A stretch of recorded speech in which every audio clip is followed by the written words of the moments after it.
Welcome to the Who's Who Show. This is your host, Sunny Siegel. Today, our guest is Dr. Nishi Chawla. Dr. Chawla is an academician and a writer. She has 6 collections of poetry, 2 novels, and 7 plays to her credit. Her 7th play, Churchill Among Savages, was recently staged to a packed audience in the nation's capital. Her 6th volume of poetry has just been published and is titled From Immigrant Diaries. Dr. Chawla holds a PhD in English from the George Washington University in Washington, D.C. She completed a 2-year postdoctoral study program at the Johns Hopkins University in Maryland, a tenured professor of English at the University of Delhi. Dr. Chawla migrated with her family to a suburb of Washington, D.C., and she taught at the University of Maryland from 1999 to 2014 on the faculty, and is now on the faculty of Thomas Edison State University in New Jersey. Welcome to the show. Thank you. You know, every time I attend one of your plays or poetry reading, I cannot resist but have you back on the show. And the play that is Churchill Among Savages was the one I attended last, and it was so compelling and so impressive. Congratulations on a wonderful, wonderful script, a wonderful delivery too. That is indeed very kind of you. Now, I'm sure the audience want to know what this is about. I mean, it's a very catchy title for sure, you know, and wished everyone was there to get in on the very powerful dialogues that occurred. Can you tell us a little bit about what Churchill Among Savages is about? Well, Churchill has been revered in the West, but he's also responsible for several atrocities, several sins of omission and commission in the East, in the former colonies of the British Empire and in the Middle East. My play tries to examine all of what he was responsible for, directly or indirectly, in these former colonies of the British empires. And so in a sense, my play is an anti-play.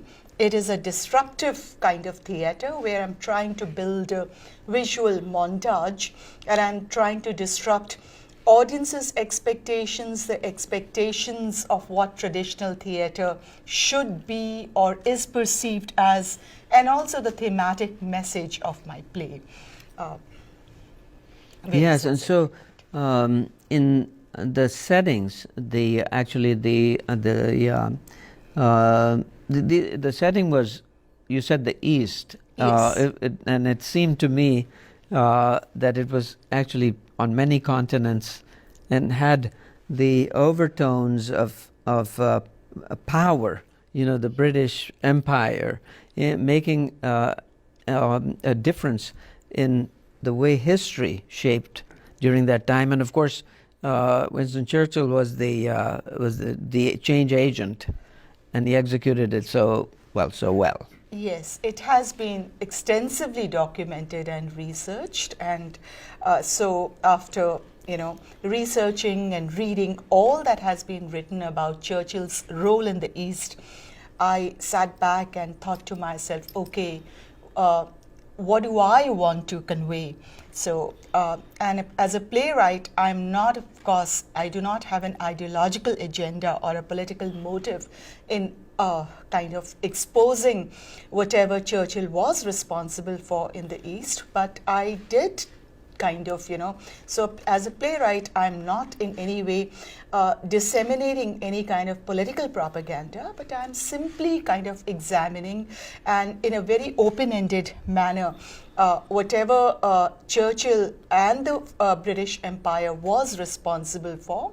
So the play is structured in 3 acts.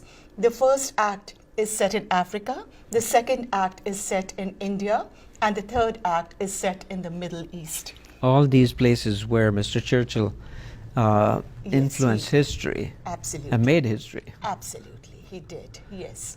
He grew up at a time when the British Empire was somehow a major formative influence on him, and he used the ideological indoctrination of the forces behind the British Empire to convince himself that he had a major role to play in reshaping history of these various colonies in the East. I see.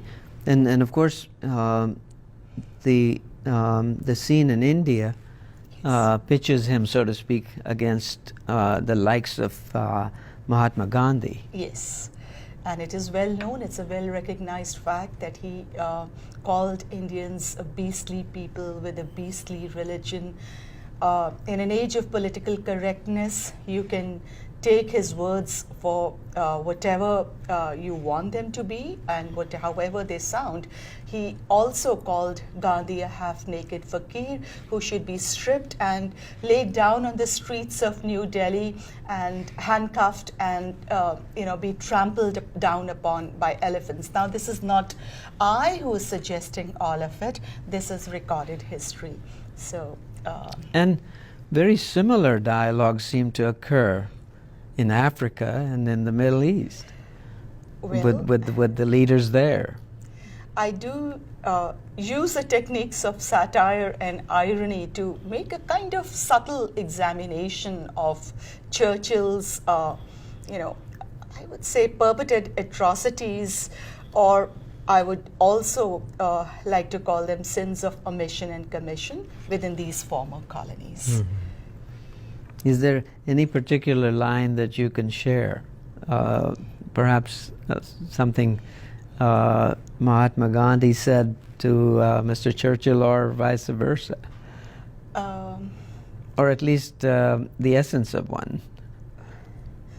Well, in the clash, in one of the scenes in the second act where the two of them, the two great leaders clashing, he kind of ridicules him as someone who he hates, who lambasts for his vegetarianism. He literally kind of, he denounces the spinning wheel and,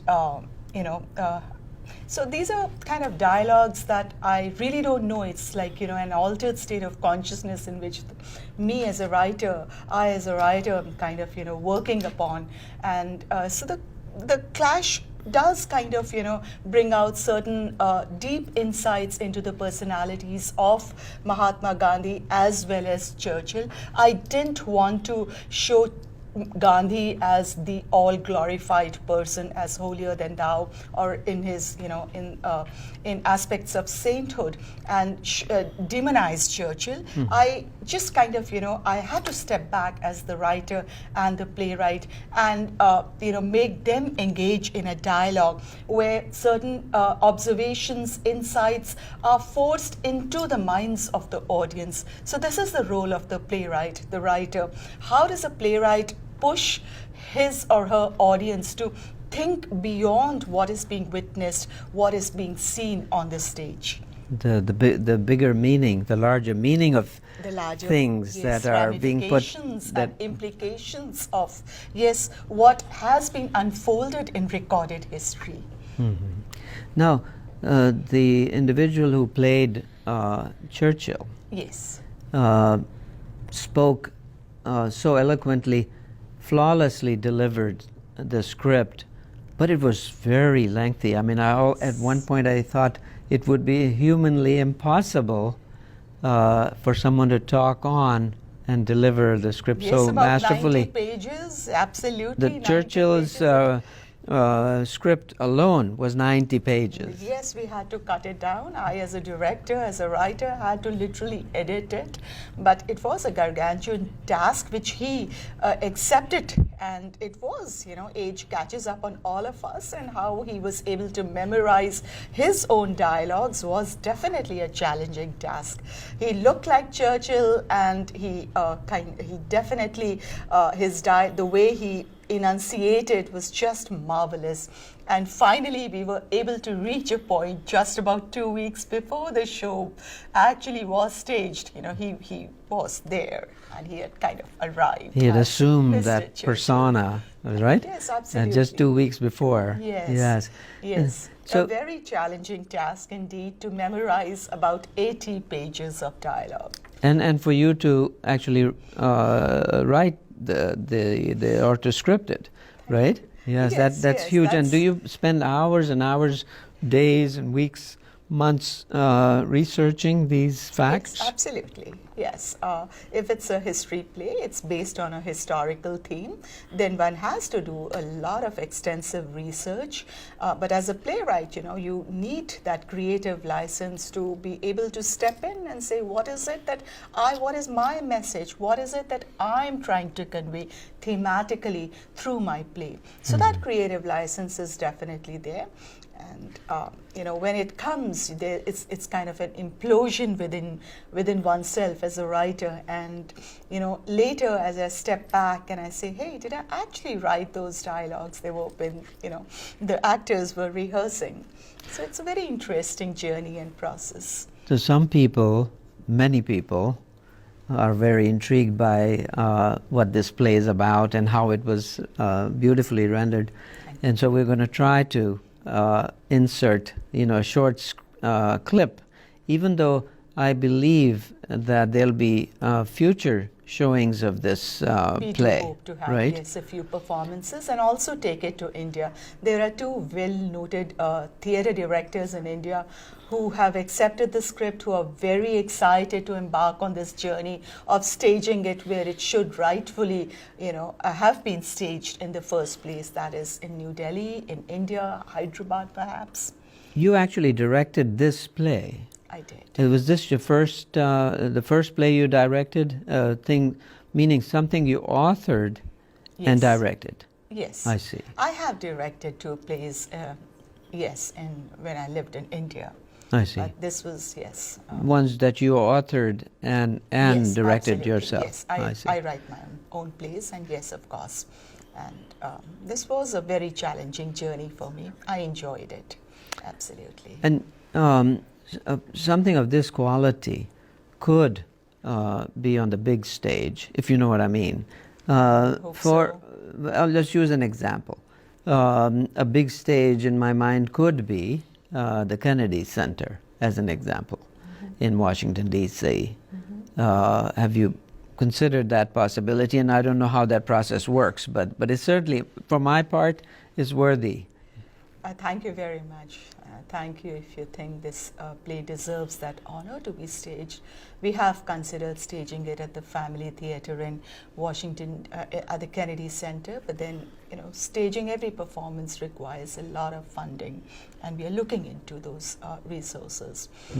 It's a collaborative project, and funding it at the Kennedy Center would definitely be something worth considering. Yes, I did send it to various theater groups in Washington, D.C. Arena Stage, Studio Theater, and as someone from there itself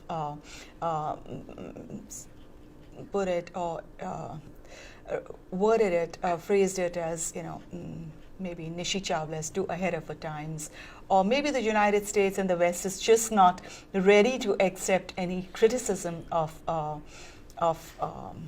Winston Churchill, although there has been, there's an industry of books on Churchill's dark side, so to say.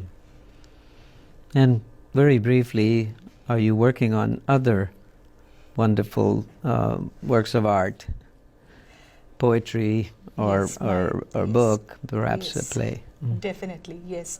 My sixth volume of poetry has just been published. It's on the lives, existential dilemmas, experiences, predilections, everything about the experiences of immigrants, and it's titled From Immigrant Diaries. I see. It's a collection of about 100 short poems. We're going to have you back on the show.